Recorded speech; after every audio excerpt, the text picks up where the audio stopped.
Identities are the core mechanic of Limbus Company. They determine 90% of gameplay and are what brings in the big bucks for Project Moon. They're all anyone ever really talks about when it comes to the actual mechanics of the game, and for good reason. What, then, is their involvement in the actual narrative? Well, despite the kinda fan-servicey function of allowing our sinners to become multiversal versions of themselves, the identity system is taken very seriously in the story, and has tons of foreshadowing and potential to crack open the Project Moon world building and leave an irrevocable mark on the city. So, join me as I describe what we've seen of identities and the mirror worlds so far. Figure out who has access to this technology and how they put it to use, and try to predict how identities are going to play into the story going forward. The origin of the mirror tech is shockingly clear compared to a lot of the city-defining technologies we've seen so far. The mirror was created by our very own Sinner number 1, Yi Sang, right? Well, yes, but the first iteration was made by Young Ji, the leader of the League of Nine, and was dubbed the Glass Window. This version would only impose the image of an alternate possibility, and not allow any actual interaction. Yi Sang, after being given permission, improved on the design and created a handheld mirror that would allow for cleaner interaction. This mirror world would eventually lead to the ID system we know and love, but not before Yi Sang could create a very unhealthy relationship with his mirror self. See, the mirror peers into mirror worlds. We know. But what seems to be a common theme is the mirror's main function is to sort of show a reflection of the viewer, as the name suggests. This means that traits, expectations, and, most importantly, fears will all reflect back at whoever peers through. This is often shown leading to delusions from anyone who stares into the mirror too long, as it confirms their biases and only shows what they expect to see. The mirror may have infinite possibilities, but it reflects only shallow, superficial differences, rather than the vast pool of infinity. This is why we can have consistent traits between identities and our sinners. Ishmael will always have her hairband in some form, Rodian her tattoo, and Otis her watch. Sure, there may be versions out there in the infinity that never obtained these things, but that would generally be so unrecognizable that the mirror would simply not register them as being the same person. We also see that some mirror possibilities are unstable, and perhaps even downright impossible. But how could a mirror world be impossible if there's an infinite multiverse? Well, I'm going to assume you know the basics of multiverse theory. Different possibilities branch out into new universes. But infinite possibilities is just that. Possibilities. No matter what choices are made, the universe has the same basic principles of physics and cause and effect logic. There's not going to be another universe where, say, a Chinese family gives birth to a red-haired white woman, gives her a biblical name, and yet nobody questions it. Because the sequence of events is too ridiculous and illogical to exist naturally, at least in a world that still maintains enough similarities with our own to still be within the range of the mirror. And so, it seems that the mirror, or at least Mephistopheles, is able to mine into the fabric of the multiverse and create or influence mirror worlds as needed to. We see this more in the description of certain items, spreading destructions through the mirror as a result of, or in order to, increase the power of our identities. Speaking of identities, let's get back to that. Through the mirror, an alternate version of a person can be put onto someone of our universe, effectively combining the two. While Limbus Company only uses this to put the sinners onto themselves, it's shown to be possible to place one entirely different person onto another. There seems to be some safeguards in place to prevent a person from being totally taken over by their alternate self. Whether this is a natural part of the identity system, or a safeguard specifically made by Limbus Company, is unclear.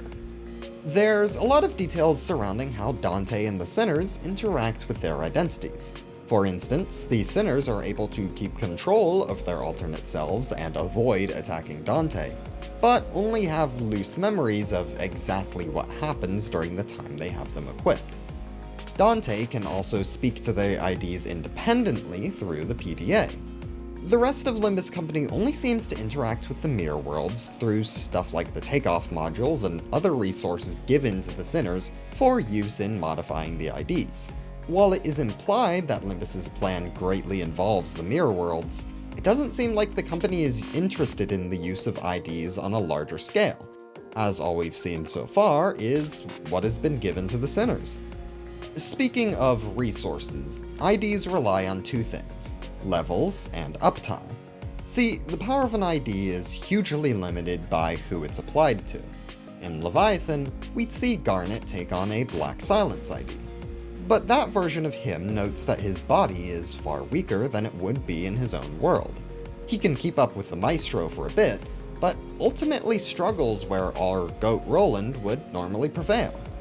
The raw force an ID can take and dish out is determined by levels, raised by tickets or very slowly through battle experience. A level 60s Vi South Sinclair is going to be a lot stronger than, say, a level 1 Nurse Father Yi Sen, even if one has a much better kit. Meanwhile, uptime determines the ID's skill set and is raised by thread. The way this is framed is that more and more of an ID's knowledge and experience is pulled through and refined. The idea is even brought up that this can bring an ID's skill even beyond what they have in their original mirror world. This is how an ID based on someone like, say, Pierre, can be comparable to one based on, say, an R-Corp Rabbit. This also means that Uptime 5 can happen and be perfectly valid in canon. Kim Ji-hoon, give us Uptime 5, please! Anyway, so that's how we use them in Limbus, but there are other features of the identities that we see other factions make use of. First off, in Leviathan, we see the ring make use of refraction, putting multiple IDs onto one person and having them make use of all skill sets, at the cost of the user going batshit crazy. I do expect to see this used in Limbus at some point, whether as a boss fight or as a new way to customize your loadout, like with a system similar to Ruina's passive attribution system. It's unclear if the ring overall still has access to the mirror worlds, as they only got it through Asaya, who is now in N-Corp's employ, and the Pointillists might not be the most willing to share their developments, especially with the loss of the Maestro and the rebellion of many of their researchers. Still, it's possible that the Fauvists could show up with some crazy new shit. I mentioned N-Corp just a second ago, and they have two people who have at least some knowledge on the mirror, though it seems to be mostly Asaya's speciality. We see that N-Corp, instead of using the IDs themselves, creates a sort of dough out of humans, onto which IDs can be perfectly placed, essentially bringing them to uptime 50 or whatever bullshit. When this process fails, the results are really only good for what's essentially training dummies. But we could see these ID soldiers used like Envy Pegatula, or just generally to give us fights against association fixers and other generic enemies in Kanto 10. They could also be a very noteworthy force in the upcoming Second Smoke War, being a shape-shifting unit of loyal, if stupid, variations of all sorts of different combatants. As for their relation with the greater mirror world at large, Herman has made clear that her intent is to destroy all mirror worlds. And I think her motivation as to why is sort of a Roko's Basilisk situation, where any Herman from any world could do the same, and she wants to be the one to do it, so she'll win and survive. If nobody ever tried to destroy the mirror world, there would be no reason to try and win that race. But if even one does, she'll have lost and be dead, so she has to be the one to do it. Those are the main groups we've seen using mirror tech, but there are a few more instances to go over pertaining to more individual users. First is the Gesellschaft, Faust's personal group chat with herself from various mirror worlds. We have no idea how it actually works, only that it's a communications system that connects all Fausts. They have their own hierarchy and rules within this system, and there are certain immutable traits of it, such as not being able to disconnect other Fausts from it. It's hard to tell how this is going to play into the story beyond being a database for Faust. One idea I had was that the Fausts could eventually transpose themselves as identities onto counterparts in our world, essentially serving as body snatchers meant to punish our Faust for whatever crimes against them she commits in her canto. But it's just as likely that we'll never come into direct conflict with these Fausts at all, and instead there will be a background force that Faust has to put up with while things are going to hell. Next up we have Wild Hunt, and this is an odd one. We recently had an interaction with one of the devs talking about Wild Hunt and how it relates to our Heathcliff. Now, I think this interaction does probably contain some misunderstandings, both in the original conversation and through translations, so I'm not going to be taking it as proof, but rather as a starting point for my own theories. Now, for what is shown in-game.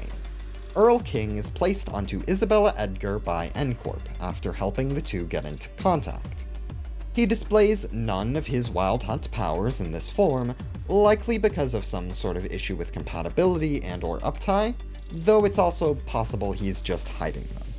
After being placed on a dough made of Linton, he fully manifests his Wild Hunt powers, summoning an endless horde of Pekatula, as well as zombie versions of those whose lives are entangled in the manor, pulled from across the mirror world. In our Wild Hunt Heathcliff's version, he describes the power as simply being innate to him, and all Heathcliffs being able to do the same, if they can actually awaken the power. He also describes meeting his countless selves from across the mirror. Does this mean Heathcliff has mirror jumping powers? Well, yes and no. As I described before, Earl King did need to be placed onto another person as an ID, rather than jumping over himself. He does, however, have the ability to view the mirror worlds, as well as seemingly conjure some sort of sword made out of mirror shards.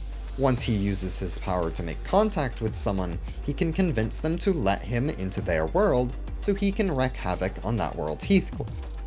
So no, Heathcliff likely isn't able to jump onto other worlds on his own, but he does have dormant powers that clearly relate to the mirror. Whether they're born from the river beneath the manor, or some other innate ability, or perhaps a relic, we don't know. Lastly, I want to mention Damien.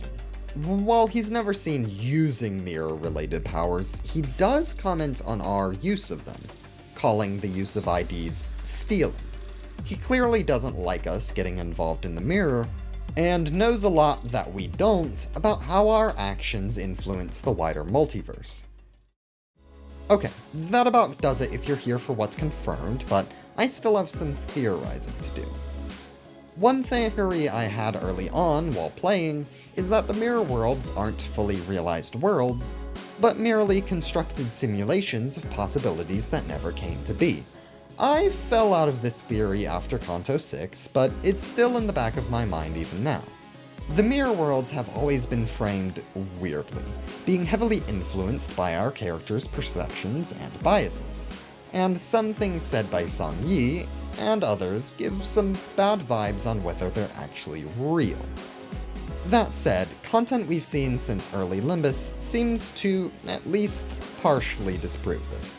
Stuff like Wild Hunt, the Giselle Shaft, and Damien's distaste for identities make this result pretty strange from a narrative perspective and might dull the impact of a lot of otherwise great story beats. I do expect to see more troubles coming from the mirror, like alternate versions of Herman or even Limbus Company, all competing to be the first version to accomplish whatever ultimate goal is in play. And on a smaller scale, we might see more alternate versions of the Sinners in their own stories, serving as foils. I also fully expect many of the Sinners to be tempted by things beyond the mirror. Don Quixote may see a blood fiend paradise, Rodian, a world where she leads the Eredivisie to rebellion. Sinclair, a world where his family is alive and accepting. Things like that, which the sinners have to deny in order to focus on the world they have. There's infinite possibilities with storytelling through the mirror. I think that out of all of the multiverse stories we're getting in media nowadays, Limbus is the one to really capitalize on the idea and use it to enhance the themes of the world, rather than dilute them. Are there any storylines you think could come from the mirror? I'm interested in hearing your theories. I personally expect the mirror world to tie into Ishmael's story to some degree. We know that Ahab is interested in whales beyond the mirror, and she has a new crew. Do I think this new crew is just a bunch of N-Corp recruits? Hell no.